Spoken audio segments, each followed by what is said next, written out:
Joining me now is the expert on local diners, Larry Cultrera.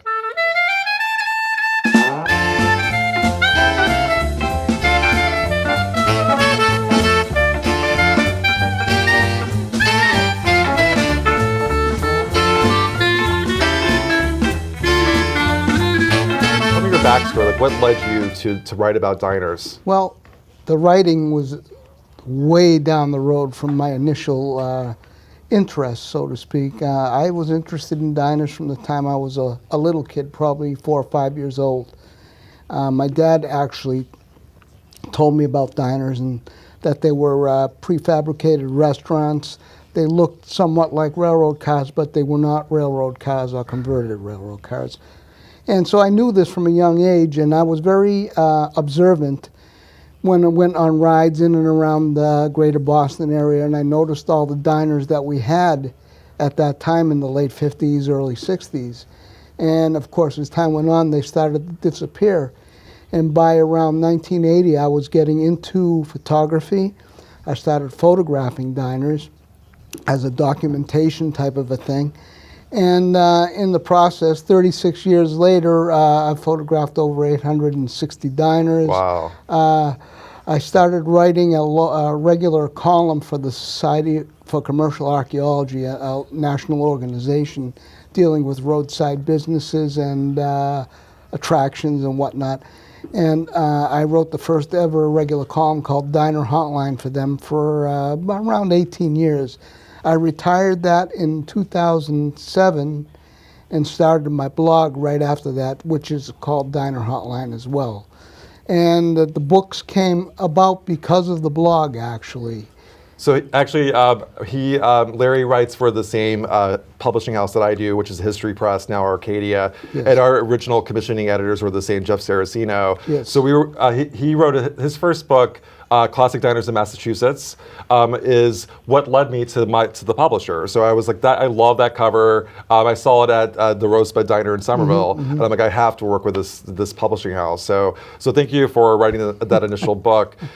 So we focus on Malden. So I know you grew up in Medford. Right. What's your experience with the Malden diners? Well, my first real experience with Malden diners was not until I started photographing Viv's Diner on Eastern Avenue in Malden, which is now known as the Lunchbox. Oh, okay.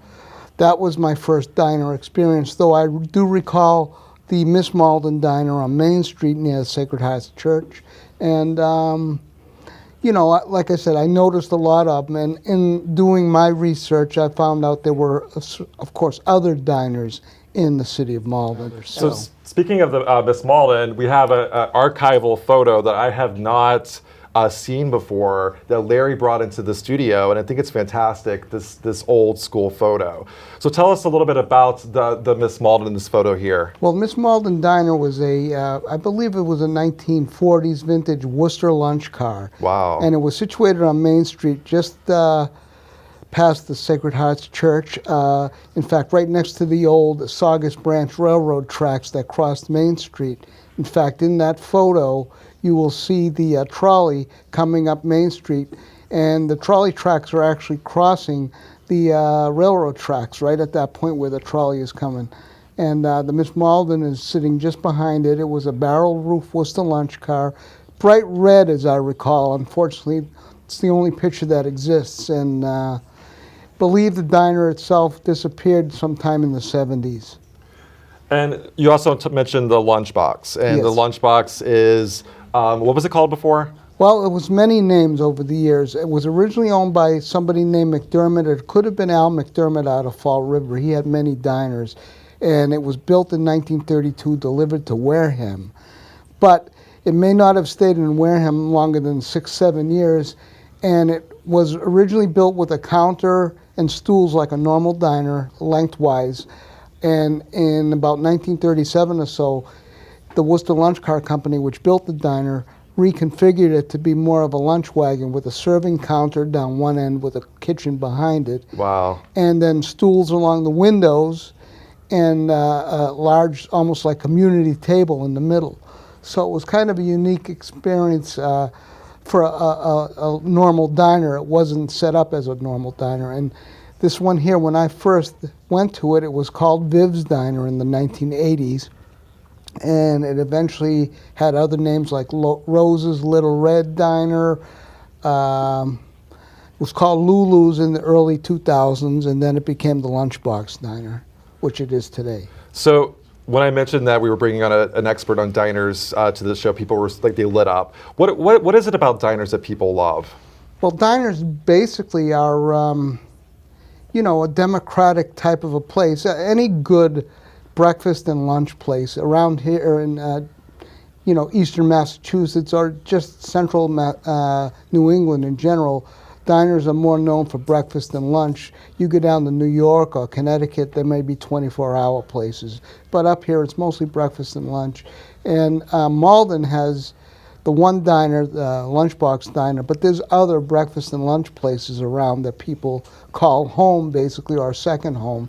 It's a local place to shoot the breeze and have a cup of coffee, talk politics, talk whatever you want to talk about. Hopefully not argue, but anyways, there's a sense of community.